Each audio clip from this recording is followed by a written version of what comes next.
Is this really happening right now? The Golden State Warriors, a franchise that built a dynasty on elite point guard play with Stephen Curry, are supposedly showing interest in Malcolm Brogdon and Seth Curry. Two guards who couldn't be more different from each other, but represent exactly what this team desperately needs. After sitting on their hands for most of the offseason while other contenders made aggressive moves, are the Warriors finally ready to stop playing it safe and add some legitimate firepower to their backcourt? Let's be brutally honest about what we're witnessing here. The Warriors went into this offseason with championship aspirations and a glaring need for depth, especially in their backcourt rotation behind Stephen Curry. Instead of making the decisive moves that championship teams typically make, they've been paralyzed by the Jonathan Kuminga contract saga, watching potential difference-makers sign elsewhere while they play this exhausting waiting game. Now, with training camp approaching fast, they're scrambling to identify targets who can actually move the needle. Malcolm Brogdon represents everything the Warriors thought they were getting when they pursued other veteran guards in recent seasons.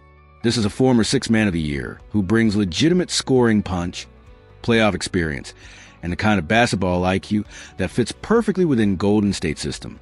At his best, Brogdon is the type of player who can create his own shot when the offense stagnates, hit clutch threes in crucial moments, and provide steady leadership during the regular season grind.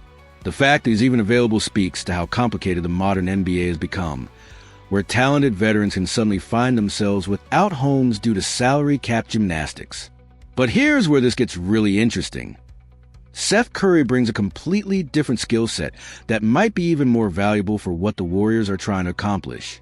We're talking about one of the most efficient three-point shooters in NBA history, a player who can slide seamlessly into Golden State's motion offense and provide the kind of spacing that makes everyone else's job easier.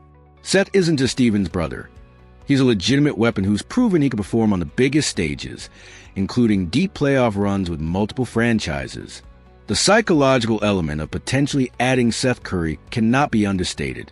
Imagine the dynamic of having both Curry brothers in the same backcourt, creating nightmares for opposing defenses who are already struggling to contain Steven's otherworldly range.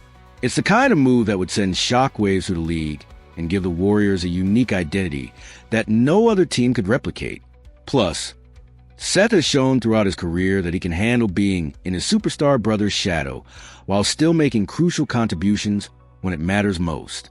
What makes both of these potential acquisitions so compelling is the timing and context surrounding them. According to NBA insider Jake Fisher, the Warriors are showing patience with these veteran targets, essentially telling them to wait while the Kuminga situation gets resolved. That's either brilliant strategic planning or dangerous procrastination, depending on how you look at it.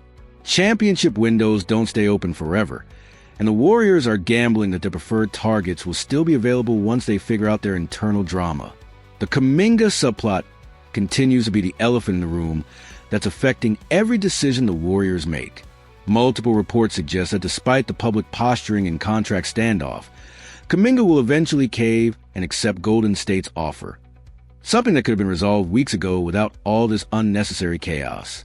But the damage might already be done in terms of the Warriors' ability to make other moves and add complementary pieces around their core. Steve Kerr has to be frustrated watching this entire situation unfold. Here's a coach who's won multiple championships and understands better than anyone how quickly championship opportunities can disappear. He needs depth, he needs shot creation, and he needs players who can step up when inevitable injuries and fatigue hit during a long season. Both Brogdon and Seth Curry represent exactly the type of veterans who can provide that stability and production.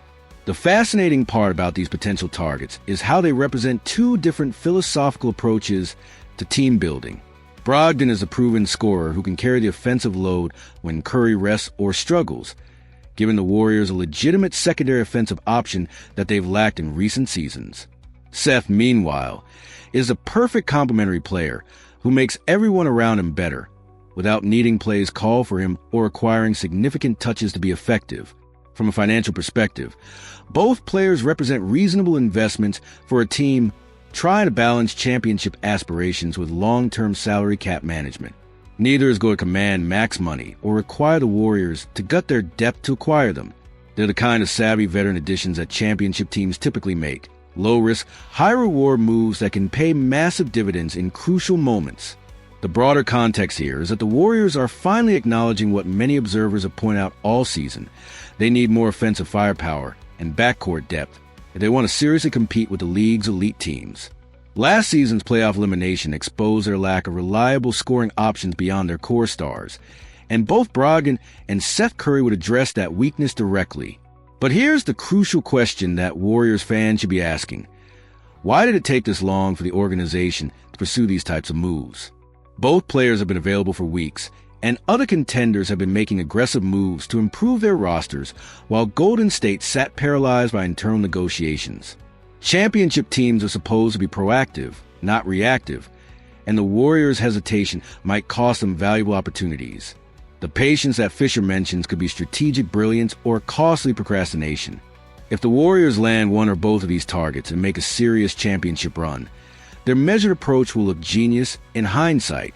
But if these players sign elsewhere while Golden State continues waiting for Kuminga to make up his mind, this offseason will be remembered as a massive missed opportunity. As we watch the situation develop, remember that the Warriors' championship window isn't infinite. Stephen Curry is still playing at an elite level, but he's not getting younger, and opportunities to add meaningful talent around him are becoming increasingly rare. Whether they land Brogdon, Seth Curry, or both, the Warriors need to stop playing it safe and start making the bold moves that championship contenders are supposed to make. What do you think about these potential additions? Would Brogdon or Seth Curry be the better fit for what the Warriors are trying to accomplish? Drop your thoughts in the comments and hit that like button if you're as eager as we are to see Golden State finally make some moves that matter.